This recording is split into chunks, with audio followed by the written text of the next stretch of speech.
இந்த வீடியோவில் என்ன பார்க்க போறோம்னா, சமீபத்தில ஒரு செய்தி வந்தது. சைபர் குற்றத்த பத்தி. அந்த குற்றத்த அனலைஸ் பண்ணி, அது எப்படி நடந்தது? அது எப்படி உங்கள பாதிச்சது? எப்படி உங்கள தாக்கியது? ஏன் தாக்கியது? இத நம்ப எப்படி எதிர்கொள்ளணும்? இது வராம தடுக்கிறதுக்கு என்ன பண்ணணும்? நம்மளுடைய அப்ரோச் பண்ண போறோம்னு. இது எப்படின்னாக்க, நடந்ததும், அதிலிருந்து நாம் தெரிந்து கொண்டதும். அவ்வளவுதான் விஷயம். ஒரு நியூஸ் வந்திருக்கு. அந்த நியூஸ் சைபர் குற்றம். அதுலேருந்து என்னெல்லாம் நடந்தது? நம்ம எப்படி இத எதிர்கொள்ளணும்? அப்படிங்கிறத பத்தி தான் இந்த வீடியோ. KYC fraud. புதுசா ஒரு ஸ்கேம் ஆரம்பிச்சிருக்கு. புதுசுன்னு சொல்ல முடியாது இது. பழசு தான். ஆனா மீண்டும் தலை தூக்க ஆரம்பிச்சிருக்குது. கொஞ்ச நாளைக்கு முன்னாடி ஜம்மு அண்ட் காஷ்மீர்ல ஒரு ஸ்டூடெண்ட்டுக்கு ஒரு கால் வருது. நான் உங்க பேங்க்ல இருந்து பேசுறேன்.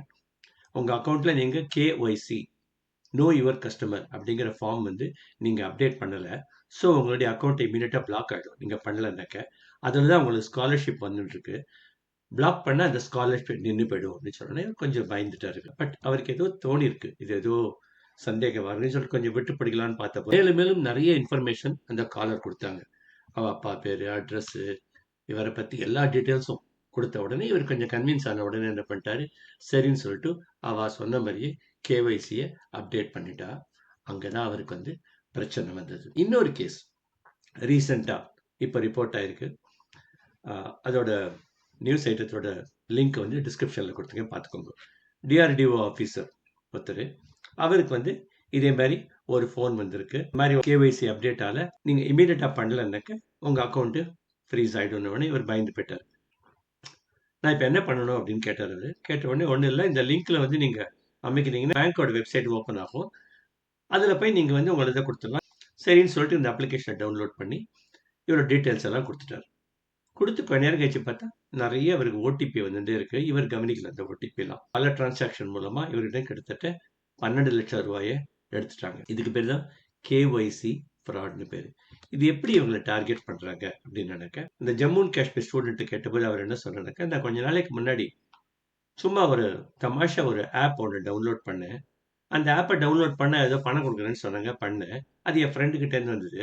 எனக்கு 100 ரூபா வந்தது. நான் யார்ட்டையா ரெஃபர் பண்ணேனாங்க, அவங்களுக்கு 20 ரூபா வந்தது. ஐ திங்க் அந்த ஆப் தான் எங்களோட டேட்டாவை எடுத்ததுன்னு நான் நினைக்கிறேன் அப்படிங்கிறேன். இந்த டிஆர்டிஓ அஃபிஷியல் என்ன பண்ணிருக்காருனாக்க, அவர் டவுன்லோட் பண்ணல ஒரு ஃபைல். அது பேர் ஏபிகே ஃபைல்னு பேரு. ஆண்ட்ராய்டு பேக்கேஜ் கிட்னு பேரு. இதை பத்தி ஆல்ரெடி ஒரு வீடியோ நான் முன்னாடியே போட்டிருக்கேன். அதோட லிங்கை டிஸ்கிரிப்ஷன்ல கொடுக்குறேன், அதையும் போய் பாருங்க. இந்த ஏபிகே ஃபைல் என்னன்னாக்க, இதை நீங்க கிளிக் பண்ண உடனே அந்த ஃபைல் உங்களுடைய டிவைஸ்ல இறங்கிடும். அதுக்கப்புறம் உங்களோட டேட்டாவெல்லாம் எடுத்து ஃப்ராட்ஸ்டர்ஸ் கொடுக்க ஆரம்பிச்சிடும். சமீப காலமா இந்த மாதிரி நிறைய கம்ப்ளைண்ட்ஸ் வருது. நிறைய பேங்க்ல இருந்து சொல்றாங்க, நோ யுவர் கஸ்டமர் அப்டேட் பண்ணணும், பண்ணல, நீங்க பண்ணலன்னாக்க உடனே பிளாக் பண்ணுவோம். இந்த மாதிரி ஏன் பண்றாங்கன்னாக்க, ஒண்ணுமே தெரியாத கஸ்டமர்ஸை பயமுறுத்தி அவங்களோட டேட்டாவை வாங்குறதுக்கான முயற்சி தான் இது. கேஒய்சின்னா என்ன? கேஒய்சிங்கிறது நோ யுவர் கஸ்டமர்னு பேர்.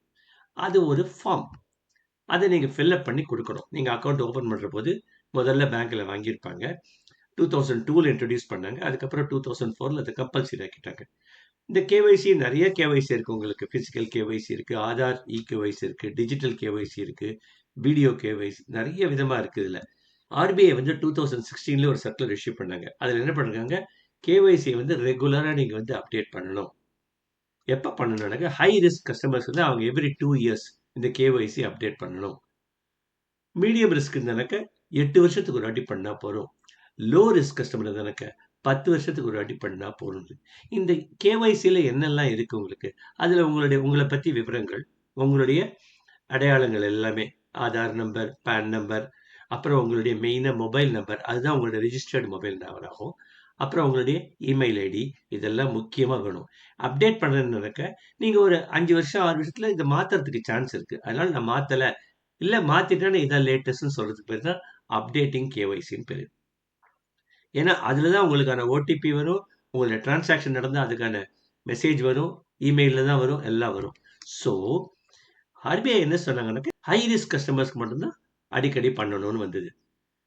இதை இப்ப என்ன பண்றாங்க, இந்த கிரிமினல்ஸ் கையில எடுத்துன்னு என்ன பண்றாங்க, இந்த மக்களோட பயத்துல விளையாட ஆரம்பிச்சிட்டாங்க. உடனே உங்களுடைய அக்கௌண்ட் ஃப்ரீஸ் ஆயிடும். அதுல உங்களுக்கு ஸ்காலர்ஷிப் வரலாம், இல்ல சேலரி வரலாம், இல்ல பென்ஷன் வரலாம், இல்ல டெபாசிட் இன்ட்ரெஸ்ட் மாசம் மாசம் வந்துருக்கலாம். ஐயோ! இது நின்னு போச்சுன்னா என்ன ஆகும்? அப்படிங்கிற ஒரு பயத்துல என்ன பண்றாங்க, உடனே ரியாக்ட் பண்ண ஆரம்பிக்கிறாங்க. இதுக்கு முன்னாடி ஒரு கொல்கட்டால நடந்த ஒரு இன்சிடென்ட்ல என்னாச்சு, ஒரு 83 வயசானவர் ஒருத்தர். Retired government official. அவருக்கு இந்த மாரி தான் ஃபோன் பண்ணி கிட்டத்தட்ட ரூ. 2,50,000 எடுத்துட்டாங்க. அதே மாரி போர்ட் பிளேர்ல ஒருத்தர் கேஒய்சின்னு சொல்லிட்டு அவர வீடியோ கால்ல வர சொல்லி ஒரு ரூ. 2,00,000 எடுத்துட்டாங்க. இது ஒண்ணும் புதுசு இல்ல இது. முன்னாடியே ரிப்போர்ட் ஆயிருக்குது. கிட்டத்தட்ட டிசம்பர் 23லயே ஒண்ணு ஆயிருக்கு. நான் உங்களுக்கு ஸ்கிரீன்ஷாட் காமிச்சிருக்கேன் பாருங்க. டிசம்பர் 23ல ஆயிருக்கு. மறுபடியும் மார்ச் 24 போன வருஷம் ஆயிருக்கு. மறுபடியும் செப்டம்பர் 24 ஆயிருக்கு. இப்ப ரீசென்ட்டா டிசம்பர் 24லயும் ஆயிருக்கு. ஸோ, இதுலேருந்து என்ன தெரியுதுனாக்க, நாம கண்ணையும் காதையும் திறந்து வச்சுக்கல. இல்ல பட்ட அனுபவங்கள்லேருந்து நம்ம எந்த விதமான பாடங்களும் கத்துக்கல. ஸோ, இந்த கிரிமினல்ஸ் என்ன பண்றாங்க, நம்மளுடைய அஜாக்கிரதைய பயன்படுத்த ஆரம்பிச்சிருக்காங்க. ஸோ, இப்ப இந்த ஃப்ராட் நடக்குதுன்னு தெரிஞ்சு போச்சு. இத வந்து எப்படி நம்ம ரெகக்னைஸ் பண்ணணும்? நார்மலா ஃபோன் கால் வரும். இல்ல இமெயில் வரும். இல்ல டெக்ஸ்ட் மெசேஜ் வரும் உங்களுக்கு. இது உங்க பேங்க்லேருந்து வர மாரி வரும். உடனே ஒரு சென்ஸ் ஆஃப் அர்ஜென்சி இருக்கும். இத உடனே நீங்க அப்டேட் பண்ணலனாக்கா, அக்கவுண்ட் ஃப்ரீஸ் ஆயிடுங்கிற மாரி இருக்கும். இந்த மாரி ஒரு சென்ஸ் ஆஃப் அர்ஜென்சி இருந்தாலே நிதானமா பண்ணணும். இந்த கேஒய்சி ஸ்கேம்ல நான் ஆளாகாம இருக்கணும்னா எப்படி தவிர்க்கணும்? முதல்ல ஒரு எஸ்எம்எஸ் வந்ததுனாக்க நிதானமா பாருங்க. ஒண்ணும் அவசரமே கிடையாது. எங்கேருந்து வருதுன்னு பாருங்க. கூடிய மட்டும் இப்போ உங்க பேங்க்ல இருந்தாக்க உங்க பேங்க்குக்கு நேரா போய் இந்த மாரி நீங்க அனுப்பிச்சிருக்கீங்களா? ஒரு ஃபார்ம் குடுங்க. ஃபில் பண்ணி தரேன்னு சொல்லிட்டு பண்ணுங்க. இந்த சிரமத்த நீங்க பார்க்கவே வேண்டாம். இல்ல ஏதாவது ஒரு மெயில் வருது. அதுல ஒரு லிங்க் வருதுன்னா, அந்த லிங்க் மேல நீங்க உங்க மவுஸ மூவ் பண்ணி பார்த்தீங்கன்னாக்க, ஒரிஜினல் வெப்சைட் என்ன? இப்ப உங்களுக்கு காட்டுற போலியான வெப்சைட் என்னங்கிறத காமிச்சு குடுத்துரும். உங்களுக்கு அந்த மாரி பார்க்க தெரியும்னா பாருங்க. ஈஸியா கண்டுபிடிச்சிடலாம். இது போலியா? இல்ல நிஜமான்னு. மெயில்லயோ, எஸ்எம்எஸ்லயோ உங்களுக்கு எதையும் டவுன்லோட் பண்ணுன்னு சொன்னா கண்டிப்பா பண்ணாதீங்க. பர்ட்டிகுலர்லி ஏதாவது ஆப். இந்த ஏபிகே ஃபைல்ங்கிறது ரொம்ப பழசு. உங்க டிவைஸ்க்குள்ள இறங்கி உங்களோட டேட்டாவ எடுத்து வெளியில குடுக்குறது அந்த ஏபிகே ஃபைலோட முக்கியமான வேலையே. அதனால கண்டிப்பாக எதையும் பண்ணாதீங்க. எந்த விதமான வீடியோ கால்லயும் நீங்க ஈடுபட தேவையில்லை. அதே மாரி ஸ்ட்ராங் செக்யூரிட்டி மெஷர் போட்டு வச்சுக்கோங்க. 2 ஃபேக்டர் ஆத்தென்டிகேஷன் போடுங்க. ஸோ, இந்த கேஒய்சி ஸ்கேம்ங்கிறது உங்கள பயமுறுத்தி, அதுலேருந்து ஆதாயம் தேடுறது தான். அதனால இது எப்படி நடக்குதுன்னு தெரிஞ்சுக்கோங்க.